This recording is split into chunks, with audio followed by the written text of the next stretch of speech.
So now, if there was a possibility of a part two, right, with the two of you guys, maybe he had a bad day. Maybe he was sick that day. Maybe he had a lot on his mind. Maybe he had challenges with family, siblings, kids, other things that's going on. Sometimes people have a bad day. Yeah. Would you be open to the idea of another one, the two of you guys together, long form, and maybe he brings somebody with him? Yeah, I would be open to it. I mean, that was the original plan, was that this interaction that we had online would be kind of a precursor to, ideally, an in-person thing with Billy. And I actually said, when Billy sent me the cease and desist letter, I made a video where I said, I will actually adhere to all of the terms and conditions of this letter if you decide to run it back with me and we do it in person. Because I think Billy has a lot of claims about the Bible, and I hope that our conversation kind of made him think twice about a lot of the claims he's made about the Bible, especially the ones that are patently false and can be verified even with just a quick Google search. But I think there are still things that Billy has said about the history of Christianity, about biblical languages, that do need to be corrected, not because I have some sort of vendetta against Billy, but because I want people to know what is true. And as someone who has studied this stuff formally and does, read Hebrew and Greek, and I want people to actually know what the reality of what these things concerning the historical reliability and the truthfulness and the verisimilitude of the Bible actually are. Wes, let me ask you. I'm on your channel right now. I'm just kind of wondering who else you react to, right? Who else would be somebody where you would say is like a Billy Carson that, shares certain stories that, has caught some traction? Who else would you say? Yeah, I mean, it's an interesting question. I'm actually scheduled to do an online event with a guy named Aaron Abke, who is a growing individual within. I think Aaron has more kind of, his repertoire is a little bit more than Billy's. But my friend Stephen Boyce, who has a PhD and is brilliant on church history, and I think his PhD research was actually on Gnostic Gospels. Him and I are going to do an interaction with Aaron and another individual as well. But, I mean, off the top of my head, no one necessarily comes to mind, but there are, I mean, the internet is kind of a wild, wild west with this stuff and just claims that are made. I mean, I think it's emblematic in this conversation. We live in this world, but we live in a world where social media has kind of designed it where we're so used to claims being thrown out, but claims are not actual evidence. And so you can make a claim where you say something and, because it's, in 140 characters, and we're so used to that, we think that that's actually rationale, but that's not rationale. That's an assertion. An assertion is kind of like the roof of the building. You don't start building the building by the roof. That's the last thing to go on top. The foundation, the walls, everything internal, that's the rationale and the evidence, and then you put the assertion on top. But we live in this world where everybody's throwing out assertions, and we've actually forgotten how to articulate what evidence and reasons and rationale actually are.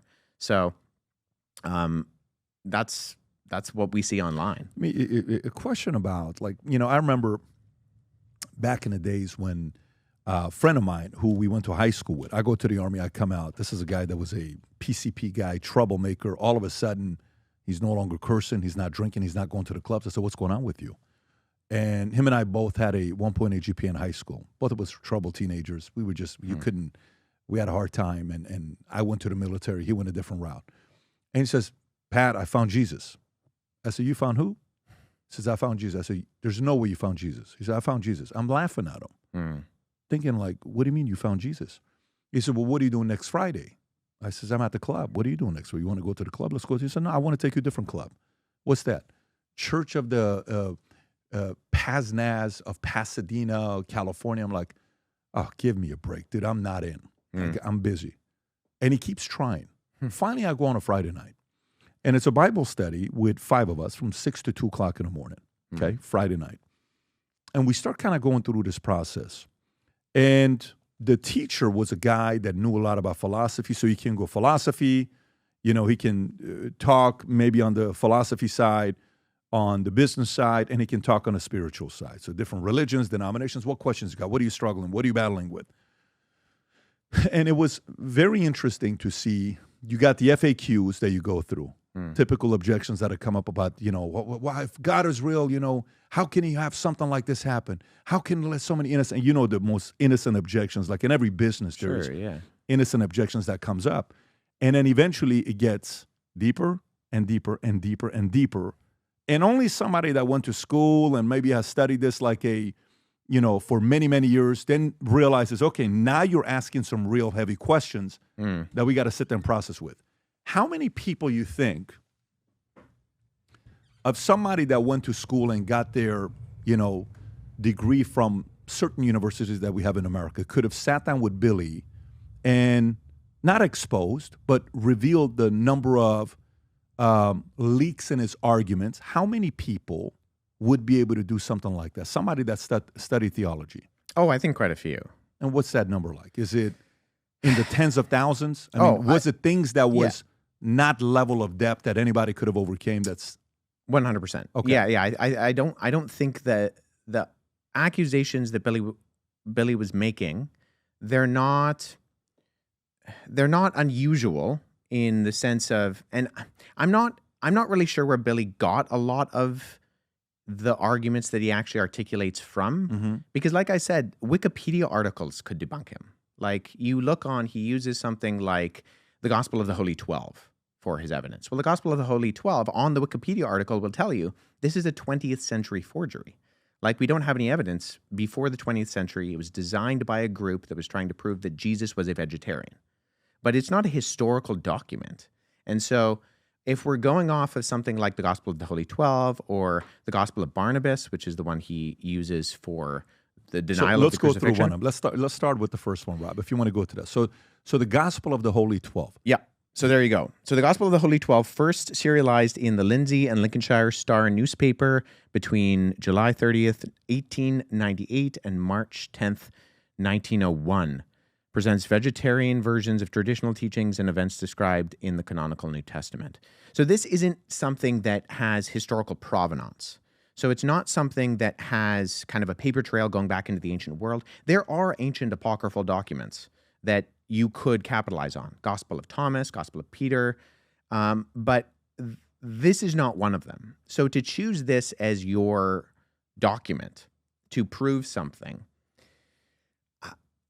I'm just not entirely sure why you would go about that particular route. Or the other one is the Gospel of Barnabas, which is the one that Billy brought up with me, which is a clear middle-age forgery. It's not, and that's not a contested fact. It paraphrases Dante's Inferno. It has glaring historical inaccuracies.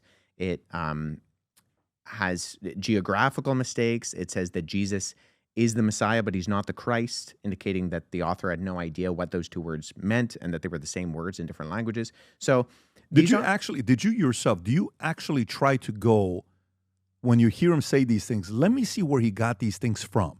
Is that where you go? Are you going and saying, I don't know how he came up to the conclusion of this. Is it this book?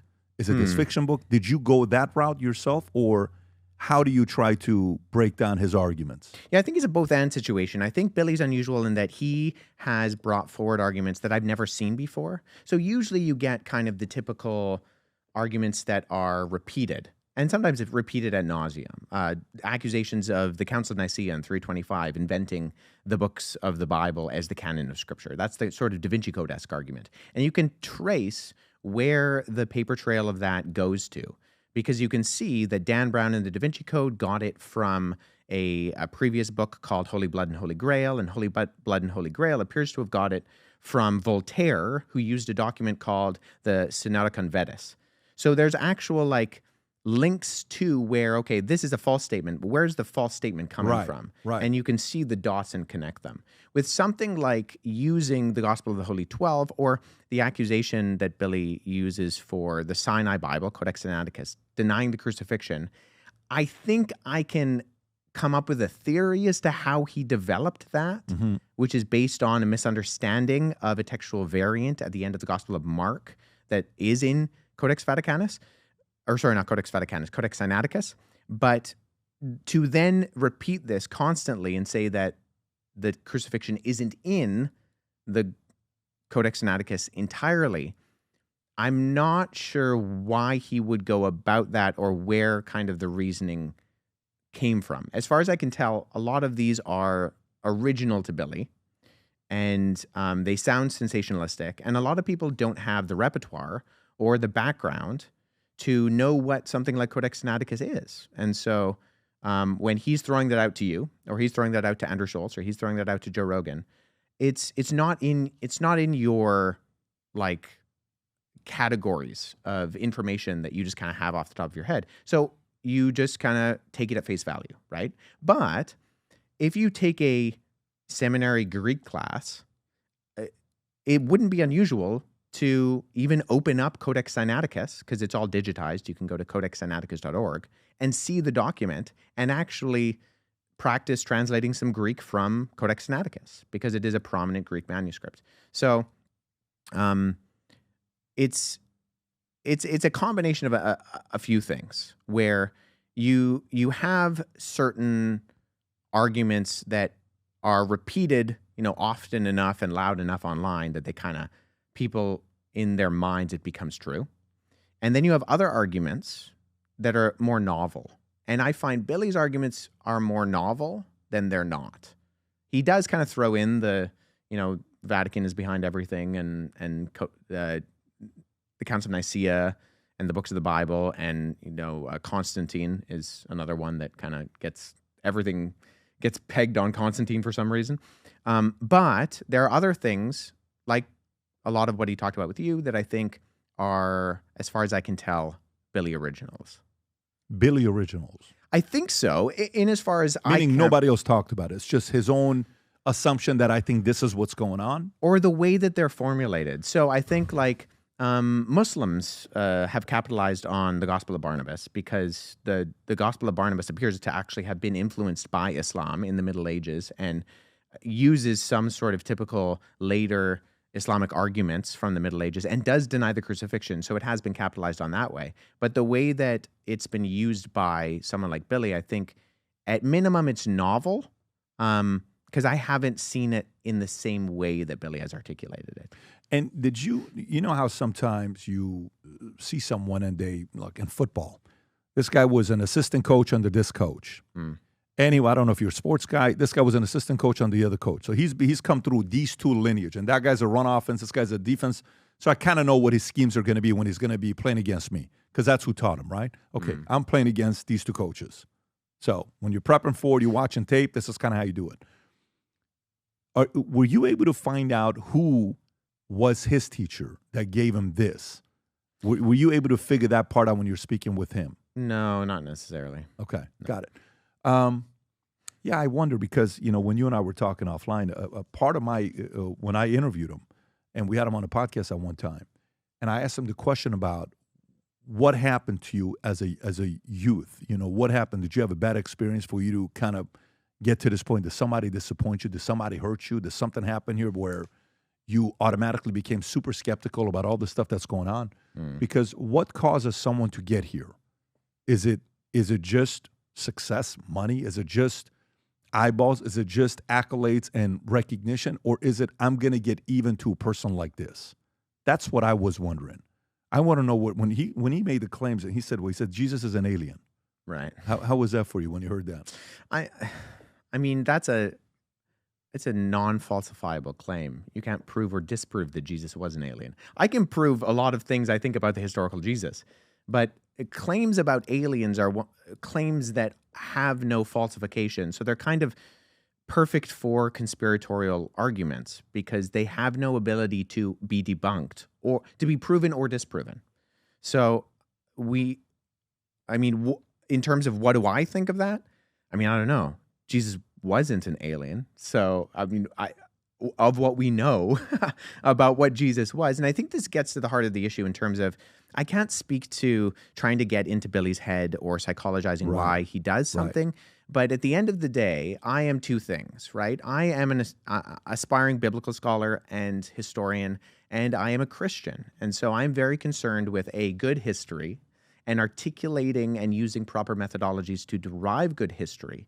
And I believe that Jesus was who he actually claimed to be, that when he predicted his own death and resurrection and then pulled it off, that people who rise from the dead have more credibility and authority than people who don't rise from the dead. And so I think that should be taken seriously. And I think the claims that Billy articulates, they lead people astray to doubt that in a way that I don't think is credible philosophically or historically, and are easily debunked.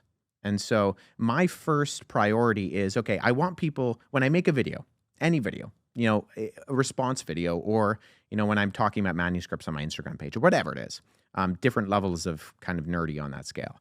It's because I want people to, A, get interested in doing good history and how that's actually performed, and B, I want to show them that the truth claims of Christianity are actually not just defensible, but are backed up by evidence in what we can look at in the time frame of history. Nowadays, more than ever, the brand you wear reflects and represents who you are. So for us, if you wear a Future Looks Bright hat or a Valuetainment gear, you're telling the world, I'm optimistic, I'm excited about what's going to be happening, but you're a free thinker, you question things, you like debate. And by the way, last year, 120,000 people got a piece of Future Looks Bright gear with Valuetainment. We have so many new things. The cufflinks are here. New Future Looks Bright. This is my favorite, the green one. Just yesterday, somebody placed an order for 100 of these. If you watch the PBD podcast, you got a bunch to choose from. White ones, black ones. If you smoke cigars and you come to our cigar lounge, we have this high quality lighter cutter and a holder for the cigars. We got sweaters with the Valuetainment logo on it. We got mugs. We got a bunch of different things. But if you believe the future looks bright, if you follow our content and what we represent with Valuetainment, with PBD Podcast, go to vtmerch.com. And by the way, if you order right now, there's going to be a special VT gift inside just for you. So again, go to vtmerch.com, place your order, tell the world that you believe the future looks bright. If you enjoyed this video, you want to watch more videos like this, click here. And if you want to watch the entire podcast, click here.